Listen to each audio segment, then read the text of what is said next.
دخول الجنة فإذا أردت أن يبارك أبناؤك فبر والديك.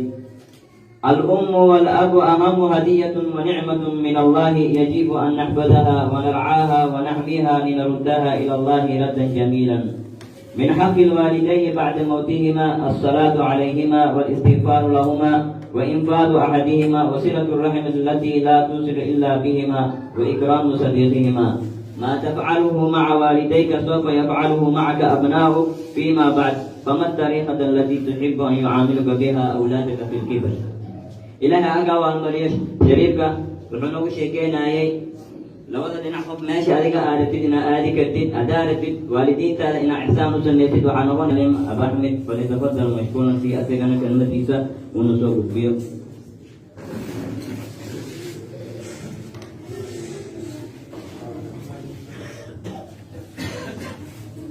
السلام عليكم ورحمة الله وبركاته. بسم الله الرحمن الرحيم. الحمد لله والثناء لله والصلاة والسلام على أشرف الأنبياء والمرسلين سيدنا محمد وعلى آله وصحبه وسلم أجمعين.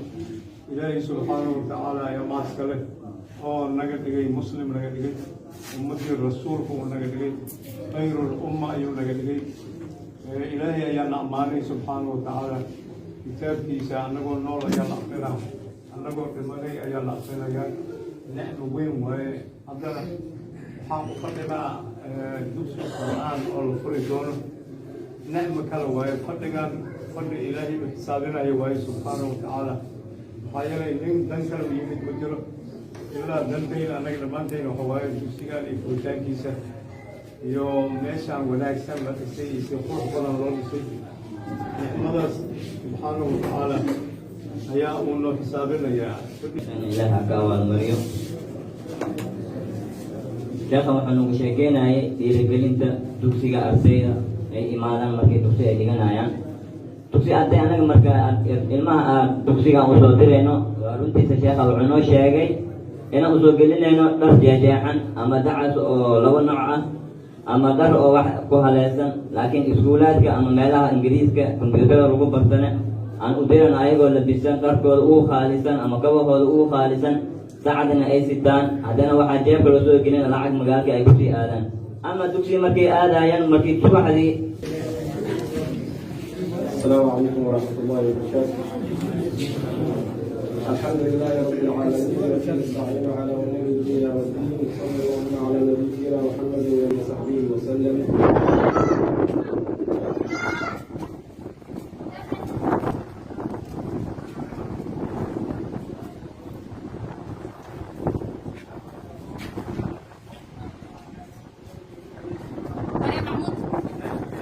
dadkii culimada ah, dadkii sidoo kale macallimiinta iyo ardayda ahaa qulubtooda ilaahay ku xifdiyey nabiga maxamed sallallahu alayhi wasallam. sidoo kale risaaladiisa walaalayaal qur-aanka ayaa soo dejiyey. marka qur-aanka waxaa soo dejiyey ilaahiisa qur-aanka ka canaaday. marka meesha waxaa laga qaadanayaa maadaama ilaahay casiiz uu yahay aan laga adkaanaynin, qur-aankana kalaamkiisa uu yahay qur-aanka cizi uu lahaanay sallallahu alayhi wasallam khayrukum man tacallama inuu soo khatimo waxaanu dhigay doono hadalkiisa, waxaana ku khatimi doonaa insha allah qur-aan kariim ayaan ku khatiminaynaa. waxaan leenahay assalaamu calaykum waraxmatullaahi wabarakaatu. salaan kadib waxaan maanta ilaahay ugu mahadcelinaynaa oo maanta nagu casumay inaan ka qayb galno furitaanka dugsiga qur-aanka kariimka. waa lagu marti qaaday, annagana waa ka qayb galnay. marka aniga waxaan ka hadlayaa keliya maadaama ulama awjiintii ka hadleen waxyaabihii oo ku saabsaneed qowlkii alla iyo qowlkii nabiga sunnadiisa. marka hadda waxaan sheegaya keliya horta waxaan ilaahay ugu mahadcelinayaa mahaddan isaga ayay u sugnaatay, waayo alla waxaan qadirin ama u ogolaanin mana qalbiyo mana dhaqangelayo. marka insha allah imaatintayda naftiisa ilaahay yaa ku mahadsan. dad kale ayaa jira oo wada aan sheegayeen sida maaragtay hadda waxaan sheegaynaa dugsiga qur-aanka kariimka ah. juhdi weyn ayaa la geliyey waan ognahay dhulkan boqolaal sano qaabkuu ahaa isaga oo lagu dhaqmi jiray maadaama hadda dadkii oo fikiray in dugsi qur'aan laga dhigo oo u fikiray dadkii walaalaha